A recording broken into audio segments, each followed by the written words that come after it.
Hari ini saya akan tunjukkan 6 langkah edit video agar hasilnya bagus dan menarik tanpa harus menggunakan aplikasi berbayar dan tanpa harus mempelajari teknik-teknik editing yang rumit. Cukup dengan memiliki pemahaman dasar dalam melakukan video editing, kalian bisa dengan mudah mengikuti langkah-langkah yang dijelaskan di video ini. Proses editing akan menjadi lebih efektif dan lebih cepat beres. Untuk tutorial ini saya pakai aplikasi Olive Video Editor, tapi kalian bisa menggunakan aplikasi edit video apa saja yang biasa kalian pakai, karena prinsip dasarnya tidak jauh berbeda. Langsung aja ke langkah yang pertama, yaitu Initial Assembly. Persiapkan dulu video-video footage atau mentahan yang sudah kalian rekam. Atur organisasi file-filenya supaya nanti nggak pusing nyari-nyari. Setelah dipersiapkan, tambahkan video-videonya ke timeline di aplikasi edit video yang kalian gunakan, dan sesuaikan urutannya dengan alur video yang sudah kalian rencanakan. Tidak perlu melakukan cutting atau trimming terlebih dahulu. Tidak perlu menambahkan teks, efek, atau transisi, dan tidak perlu juga nambahin background atau sound effects. Cukup disusun saja urutannya. Kalau urutannya sudah oke, lanjutkan ke langkah yang kedua, yaitu cutting dan trimming. Di tahap ini, trim dan buang semua bagian yang tidak diperlukan. Lalu potong dan buang bagian-bagian yang tidak memberikan value bagi viewer, walaupun bagian tersebut adalah bagian yang kalian suka. Yang perlu kita pikirkan saat mengedit itu adalah orang-orang yang akan menonton videonya, bukan hanya memikirkan apa yang kita inginkan. Jangan paksakan untuk memasukkan bagian yang tidak nyambung dengan konteks video, apalagi tidak berguna bagi viewer. Dan buang juga semua bagian-bagian yang membosankan atau yang terlalu bertele-tele. Kalau isi dari konten bisa disampaikan dalam 7 menit, nggak perlu diperpanjang durasinya jadi 10 menit atau 15 menit. Yang penting alur videonya masuk akal, mudah untuk dimengerti, dan padat berisi. Kalau ada perpindahan dari satu klip ke klip lainnya yang masih agak kasar, kalian bisa coba perbaiki timingnya supaya bisa lebih ngepas tanpa harus menggunakan efek transisi. Coba diusahakan dulu sebisanya saja, nanti sisanya bisa diperbaiki di langkah selanjutnya. Sekarang kita lanjutkan dengan langkah ketiga, yaitu story building. Story building adalah kunci dalam membuat video menjadi lebih menarik untuk ditonton. Dua tujuan utama dari langkah ini adalah memberikan variasi dan memperkuat penyampaian emosi. Untuk variasi, kita bisa menambahkan B-roll. B-roll itu adalah tambahan video footage yang sangat membantu dalam memberikan gambaran secara lebih visual. Saat syuting, jangan cuma ambil gambar wajah kalian saja, tapi ambil juga apa yang ada di sekeliling kalian kalau memang nyambung dengan konteks videonya. Kalau ada objek yang digunakan di video, jangan lupa untuk ambil gambar dari objek tersebut. Kalian pun bisa mengambil gambar dari beberapa angle berbeda dan tipe shot yang berbeda. Tipe shot itu contohnya wide shot, medium shot, close-up shot, dan lain-lain.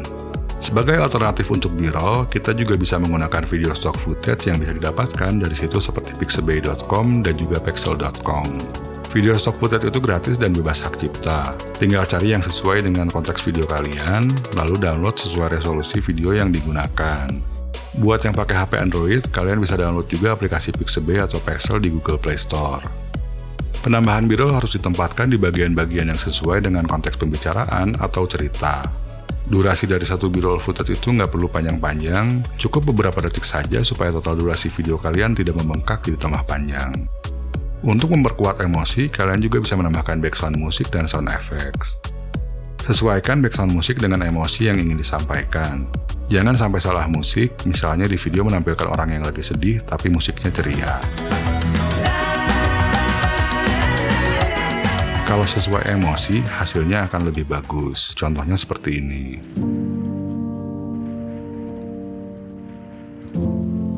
Penambahan background musik dan sound effect tidak harus terus-terusan dilakukan dari awal sampai akhir.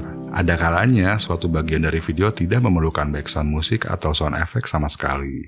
Untuk download background musik, kalian bisa masuk ke YouTube Studio, terus pilih menu Audio Library. Di sini banyak background musik dengan berbagai macam genre dan mood yang bisa kalian download. Semuanya bebas hak cipta, jadi video kalian tidak akan terkena copyright claim. YouTube juga menyediakan sound effects yang bisa di-download, tapi kalau tidak menemukan sound effects yang diinginkan, kalian bisa melakukan pencarian di YouTube. Efek-efek lain yang bisa ditambahkan adalah fast motion atau slow motion. Kalau masih ada perpindahan atau transisi klip yang kurang halus dan kalian tidak bisa menemukan timing yang tepat, ada dua opsi yang bisa kalian lakukan.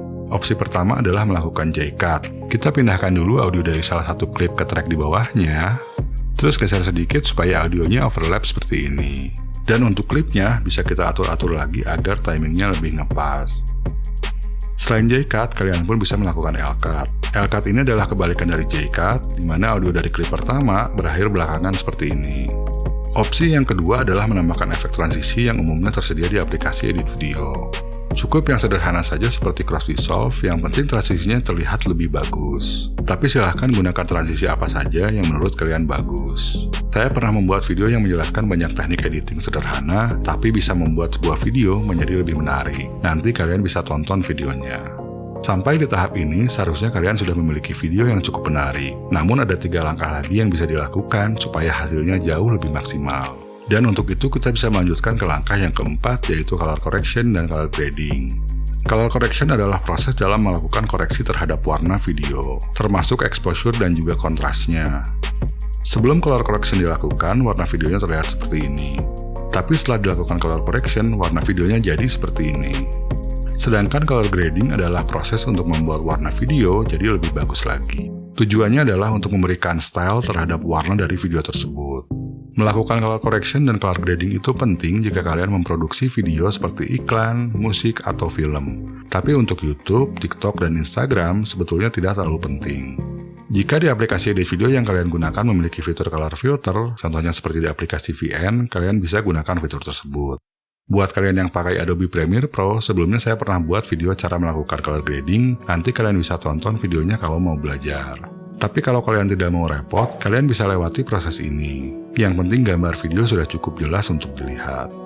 Langkah kelima yang bisa dilakukan adalah teks dan grafik overlays. Penambahan teks bisa dilakukan untuk memperjelas poin-poin yang penting. Kalian pun bisa menambahkan grafik lainnya kalau memang diperlukan. Contohnya penambahan tombol subscribe, memes, atau emoji. Melakukan langkah ini pun tidak wajib dan bisa kalian skip kalau memang tidak perlu. Langkah yang keenam adalah audio mixing. Audio untuk sebuah video itu sama pentingnya dengan visual. Salah satu proses audio yang penting untuk dilakukan adalah penyeimbangan volume level untuk masing-masing audio track.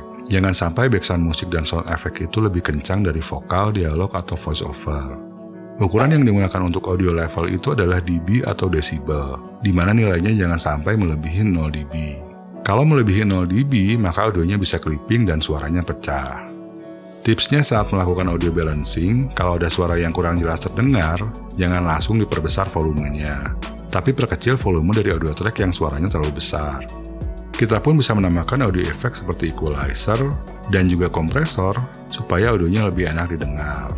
Untuk menghasilkan audio dengan kualitas yang bagus dan jernih itu perlu dijelaskan secara mendetail dan butuh video tersendiri. Tentunya di masa mendatang saya akan membuat videonya. Setelah beres ngedit, saran saya coba istirahat dulu sejenak untuk refresh pikiran. Lalu coba tonton lagi videonya kalau masih ada yang harus diperbaiki. Untuk mengetahui teknik-teknik lain dalam memproduksi video, silahkan lanjutkan nonton video yang ada di kiri atau yang di kanan. Sampai jumpa di video selanjutnya.